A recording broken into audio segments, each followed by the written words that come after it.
주제입니다. 우리 함께 우리의 입술로 고백합니다.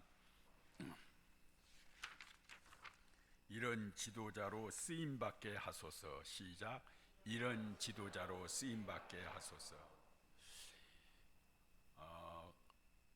창세기 27장에 보면 이 다복하고 사랑하고 행복해야 할 가정이 재미가 없고 사는 것이 싫어졌던 가정이 있었습니다. 바로 이 이삭의 가정이었습니다. 우리가 잘 아는 것처럼 아브라함의 아들 이삭이 그 아들을 낳았는데 쌍둥이를 낳았어요. 에서와 야곱입니다. 그런데 그 에서가 부모와 함께 기도하지 않고 또 서로 간의 대화도 없이 덜커덕하고 여자 둘, 가나안 족속, 헷 족속의 두 딸을 데리고 와서 아내로 삼아버린 겁니다. 그런데 그것이 일평생 사람 하나를 잘못 들임으로 말미암아 그 이삭의 가정에 근심이 있었더라, 사는 것이 싫어졌더라, 재미가 없었더라고 창세기 27장 46절에 말씀하고 있어요. 그러니까 이삭의 가정에 그 며느리 하나, 아내 하나 잘못 들어옴으로 말미암아 그 이삭의 가정이 삶이 정말 사는 재미가 없을 정도로 힘들었다는 거예요. 한 가정도 사람이 잘 들어와야 되겠다. 교회도 마찬가지죠. 교회도 사람이 잘 들어와야 된다. 아멘. 그런데요, 이 나라 이민족도 사람 하나를 잘 선택되어질 때에 이 나라가 평안하고 또 이 나라가 견고하고 부강한 나라가 될 수 있잖아요. 지난주 이틀간 사전투표에 이어서 금주 수요일 날은 아주 중요한 우리 대한민국의 지도자인 대통령을 뽑는 투표 날입니다. 앞에서 말씀드렸던 것처럼 가정도 그러고 회사도 그러고 또 교회도 그렇고 더구나 나라도 이 한 사람이 얼마나 중요한지 모릅니다. 더구나 지도자 한 사람의 영향력이 대단한 파급력을 갖고 있기 때문입니다. 한 사람의 지도자가 나라와 백성을 잘 섬기면 백성들이 평안을 누리고 기뻐하지만 반대로 백성을 위해 군림하거나 악영향을 끼친다면 백성들은 큰 고통을 당하게 됩니다. 예로 성경에 보면 이스라엘의 열왕들의 역사를 보면 그 사실을 확연히 알 수가 있어요. 다윗 왕이나 히스기야 왕이나 여호사밧 왕이나 요시야 왕 같은 하나님의 뜻을 따라서 순종하며 선하게 나라를 다스리는 이스라엘은 나라가 자꾸 흥하고 그리고 아주 강대한 나라가 되었어요. 그리고 백성들은 평안하고 기뻐함으로 살았던 나라가 되었습니다. 그런데 반대로 여로보암 왕이나 므낫세 왕, 아합 같은 하나님의 뜻을 거역하고 말씀대로 순종하지 아니하고 우상 숭배를 강요했던 왕들은 점점 나라가 약해지고 늘 외적의 침입을 받아 전쟁이 끊임이 없었습니다. 이로 인해서 백성들은 늘 불안했고요, 참 평안이 없었습니다. 지금 21세기의 우리 주위의 나라들을 한번 보세요. 달나라를 왔다 갔다 하는 이 시대에 들에 가서 산에 올라가서 나무를 캐어서 나물죽을 끓여 먹는 나라, 들판에 가서 비비를 뽑아서 먹고 소나무를 벗겨 생기를 벗겨 먹으며 허기진 배를 채워야 하는 나라, 바로 우리 북한입니다. 저 북한의 지도자 한 사람을 잘못 만나니까 이렇게 어려운 환경과 지경 속에 빠져드는 거예요. 그리고 태국 옆에 위치한, 옛날에 우리는 그 나라를 버마라고 불렀습니다. 지금은 미얀마라고 부르죠. 이 미얀마라고 하는 곳은 지금도 내전으로 인해서 수없이 나라가 지금 엉망진창이 되고 젊은이들이 죽어가고 있어요. 요사이 신문과 TV를 도배하고 있는 러시아와 우크라이나 전쟁으로 수많은 젊은이들이 죽어가고 있고, 또 수많은 피난민들이 생겨가고 있고, 오늘 아침에 교회로 와도 보니까 어제 주유소의 기름 가격과 오늘의 기름 가격이 확연히 달랐어요. 기름값이 치솟고 있어요. 이 모든 잘못된 배경 뒤에는 지도자들의 잘못이 90%였습니다. 그러므로 우리 대한민국도 이번 대선에서 올바른 지도자가 선택될 수 있도록 우리가 기도해야 돼요. 아멘. 그렇지 않으면 우리가 불안해서 살 수가 없습니다. 평안하고, 그리고 우리가 마음껏 신앙생활을 할 수 있도록 하려면 올바른 지도자가 선택될 수 있도록 하나님께 기도해야 돼요. 아멘.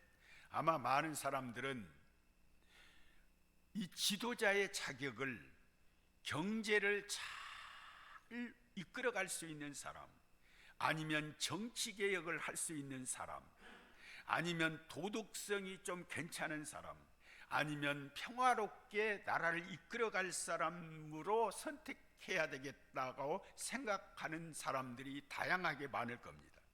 그러나 우리 그리스도인들은 저들을 보는 시선이 달라야 합니다. 바로 영적인 안목, 이것을 성경적인 시각이라고 하고 성경적인 해석이라고 말합니다. 영적인 안목으로, 성경적인 시각으로 대선에 나온 후보자들을 바라봐야 돼요. 그것은 무엇보다도 가장 우선순위가 뭐냐면 하나님을 경외하는 사람, 하나님을 두렵게 여기는 사람. 왜냐하면 역사적으로 하나님을 두려워하지 않는 지도자는 백성들을 무시했습니다. 하나님을 두려워하지 않는 지도자는 독재를 마구 휘둘러서 백성들에게 고통을 주었습니다. 그렇다면 이번에 대선에 선출될 지도자는 그러면 어떤 지도자여야 하는가? 그렇습니다. 하나님의 손에 쓰임받는 지도자, 그런 지도자가 되기를 기도합시다. 구체적으로 하나님의 선하신 손에 쓰임받는 지도자, 그 지도자는 어떤 지도자일까? 첫째로 하나님께서 준비하시고 세우시는 지도자로 쓰임받게 하소서. 여러분들은 쓰임받게 하소서라는 말만 하세요. 제가 먼저 선창을 합니다. 하나님께서 준비하시고 세우시는 지도자로, 한 번 더, 하나님께서 준비하시고 세우시는 지도자로. 아멘. 하나님은 이스라엘 백성들을 에집트에서 해방을 시킬 때 가장 먼저 지도자를 부르시고 선택하여 세우셨습니다. 그게 바로 민족의 지도자인 모세입니다. 호렙산에서 부르시고 세우시고 준비시키면서 본격적인 출애굽이 시작되는 것이죠. 마찬가지로 모세가 이 땅을 떠나자 하나님은 가나안 땅을 정복해 갈 지도자를 또 준비하시고 세우셨습니다. 여호수아입니다. 마찬가지로 우리 대한민국을 사랑하신 하나님도 이미 저는 준비하셨을 것으로 압니다. 아멘. 우리의 눈으로 좀 미진하고 우리가 보기에는 자격이 좀 부족해도, 그러나 하나님은 미리 그들을 만드시고 준비하신 줄로 저는 믿습니다. 아멘. 우리는 어떻게 저런 사람이 대통령이 될 수 있을까? 어떤 사람이 우리나라를 이끌어갈 수 있는 사람이 저 사람은 안 돼 라고 생각할지도 모르겠어요. 그렇지만 하나님은 반드시 그들을 준비된 대통령으로 만들고 세우실 줄로 믿습니다. 왜냐하면 성경에 로마서 13장 1절에 보면 권세는 하나님께로부터 나지 않음이 없나니 모든 권세는 다 하나님께서 정해놓은 것이라고 했습니다. 오늘 읽은 본문 말씀은 이스라엘 백성들이 바벨론 포로에서 1차 귀환을 한 이후에 56년이 있다가 2차 귀환이 이루어집니다. 그런데 1차 귀환, 바벨론 제국에서 해방을 받아서 예루살렘 이스라엘 땅으로 고국으로 돌아온 이 1차 귀환 후에 56년이 흐르는 2차 귀환이 시작되는 겁니다. 이때 2차 귀환을 준비시키시고 거기에 인도자를 세우시는 거예요. 그 인도자가 누구냐? 에스라입니다. 에스라를 하나님이 준비하시고 세우시고 하나님이 만드시는 겁니다. 하나님은 이렇게 사람을 선택하여 부르시고 세우시는데요, 우리 함께 본문의 1절을 함께 읽어볼까요?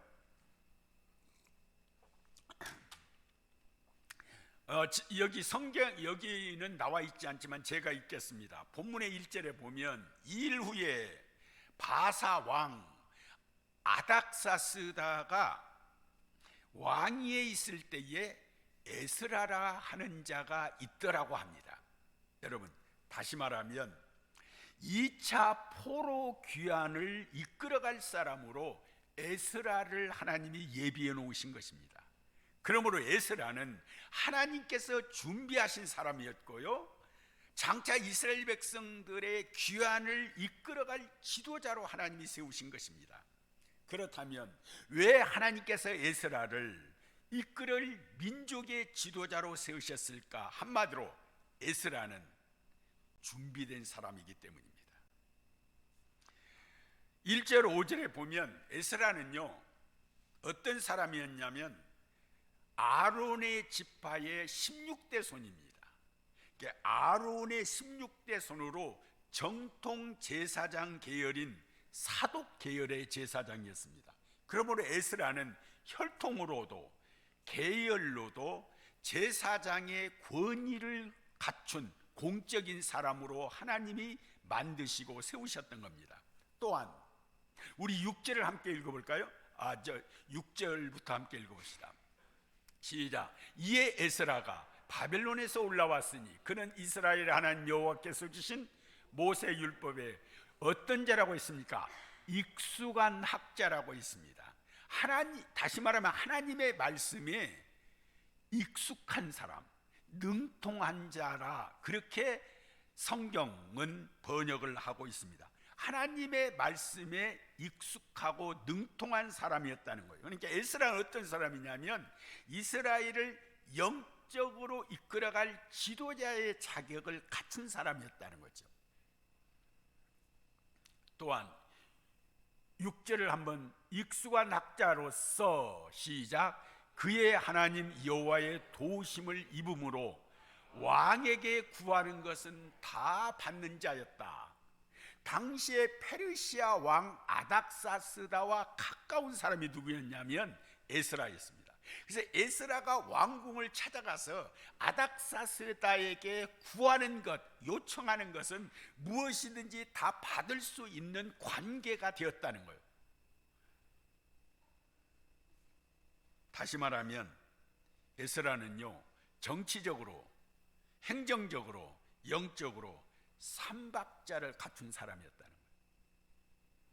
그리고 귀환할 때가 드디어 되자 하나님은 나라가 꼭 필요할 때 꼭 필요한 사람으로 하나님이 에스라를 부르신 것입니다. 요번에 우리 한국에 선출될 대통령은 하나님이 꼭 필요할 때, 이 나라가 꼭 필요할 때 필요한 사람으로 선택되어지기를 우리가 기도합시다. 그렇다면 지금 우리 민족도, 그리고 세계가 지금 어렵고 힘든 상황 속에서 올림픽도, 그리고 지금 모든 이 세상이 지금 어렵고 힘든 상황 속에 있습니다. 이런 때에 외교를 잘할 수 있는 사람, 그리고 이 나라를 잘 이끌어갈 수 있도록 하나님이 만드시고 세워져 가는 지도자가 선출될 수 있도록 우리가 기도할 줄로 믿습니다. 그러기 위해서 우리가 누가 되든지 새로 선출될 대통령을 위해 기도해야 돼요. 여당 대통령 후보가 될지 아니면 야당 후보가 될지 우리는 알 수 없어요. 그렇지만 누가 선출되든지 하나님을 두려워하는 사람, 하나님을 경외하는 사람, 하나님을 무시하는 사람이 아니고 하나님 앞에 엎드릴 수 있는 두려워하는 대통령이 되게 해달라고 기도하기를 원합니다. 또 다른 하나는 하나님의 말씀에 순종하는 사람, 그래서 하나님이 쓰시겠다고 할 때에는 아멘하고 나설 수 있는 준비된 자로 쓰임받는 대통령 되기를 기도합시다. 둘째로 쓰임받게 하소서라고만 하면 돼요. 두 번째로는 새로 선출된 자에게 늘 돕는 자를 붙여주시는 지도자로, 새로 선출된 대통령 옆에 항상 나라와 민족을 위해서 조력자, 진짜 도움자, 협력자를 붙여주는 그런 지도자가 되게 해달라고 우리가 기도합시다. 아멘. 11절을 우리 한번 11절 한번 읽어봅시다. 11절 제가 읽겠습니다. 아닥사스다 왕이 내린 조서의 초보는 아래와 같으니라. 아닥사스다가 조서를 내렸다는 거예요. 온 이스라엘 백성들에게, 그리고 자기 나라인 페르시아 왕의 백성들에게 조서를 내린 거예요. 무슨 조서를 내렸느냐? 지금까지 우리나라가 포로로 잡고 있는 포로민들을 너희 나라로 다 돌아가도록 허용하겠다고 조서를 내리는 거예요. 이게 보통 일이 아닙니다. 70여 년 동안 포로로 잡고 있는 그 포로 민족을 너희 나라로 돌아가도 좋다? 이건요 엄청난 일이에요. 그런데 이 조서를 아닥사스다 페르시아 왕이 조서를 내린 겁니다. 이 놀라운 일을 이렇게 시편은 고백하고 있어요. 시편 126편 1절 3절에 보면 여호와께서 시온의 포로를 돌려보내실 때 우리는 꿈꾸는 것 같았도다. 그때 우리의 입에는 웃음이 가득하고 우리의 혀에는 찬양이 찼었도다. 그때 문나라 가운데 말하기를 여호와께서 우리를 위하여 큰 일을 행하셨도다. 여호와께서 우리를 위하여 큰 일을 행하셨도다. 기쁘도다. 하나님이 이렇게 큰 일을 행하셨다는 거예요.